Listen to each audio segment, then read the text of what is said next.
Welcome back to another technical deep dive here in the debug zone. Today we're tackling a big question and breaking it down with insights from other users. Hopefully this clears up some misconceptions and helps you get the answer you need. So buckle up, stay a little curious, and let's jump right in.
And that's a wrap.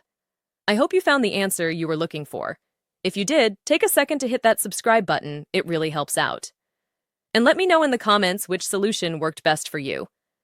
See you next time in the debug zone.